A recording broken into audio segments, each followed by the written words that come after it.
Hello everyone. ಪ್ರಶ್ನೆ ಸಂಖ್ಯೆ 37 ಅಥವಾ ಪ್ರಶ್ನೆ ಅಂದ್ರೆ 37ನೇ ಪ್ರಶ್ನೆಗೆ ನಿಮ್ಗೆ ಚಾಯ್ಸ್ ಇರುತ್ತೆ. 4 ಅಂಕಗಳ ಪ್ರಶ್ನೆಯಾಗಿದೆ. ಅದರಲ್ಲಿ ಎ, ಕೋಶೀಯ ಉಸಿರಾಟದ ಮೊದಲ ಹಂತದಲ್ಲಿ ಗ್ಲೂಕೋಸ್ ಅಣುವು ಕೋಶದ್ರವ್ಯದಲ್ಲಿ ಯಾವ ಅಣುವಾಗಿ ವಿಭಜಿಸಲ್ಪಡುತ್ತದೆ? ವಿಭಜನೆಗೊಂಡ ಅಣುವು ಸ್ನಾಯು ಕೋಶಗಳಲ್ಲಿ ಹೇಗೆ ವಿಭಜಿಸಲ್ಪಡುತ್ತದೆ?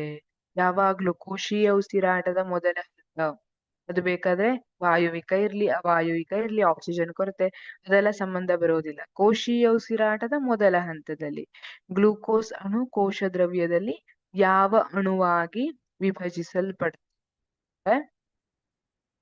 ಮೊದಲು ಕೋಶ ದ್ರವ್ಯದಲ್ಲಿ ಗ್ಲೂಕೋಸ್ ಅಣುವು ಪೈರುವೇಟ್ ಆಗಿ ವಿಭಜಿಸಲ್ಪಡುತ್ತದೆ. ಗ್ಲೂಕೋಸ್ ಅಲ್ಲಿ 6 ಕಾರ್ಬನ್ ಅಣುಗಳಿರ್ತವೆ, ಪರಮಾಣುಗಳಿರ್ತವೆ.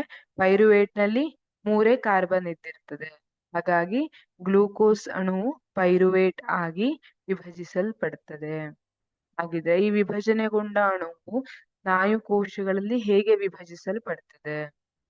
ಈ ಅಣುವು ಅಂದ್ರೆ ಪೈರುವೇಟ್ ಏನಿದೆ ಅದು ಸ್ನಾಯು ಕೋಶಗಳಲ್ಲಿ ಆಕ್ಸಿಜನ್ ಕೊರತೆಯಿಂದ ಲ್ಯಾಕ್ಟಿಕ್ ಆಮ್ಲವಾಗಿ ವಿಭಜನೆಗೊಳ್ಳುತ್ತದೆ.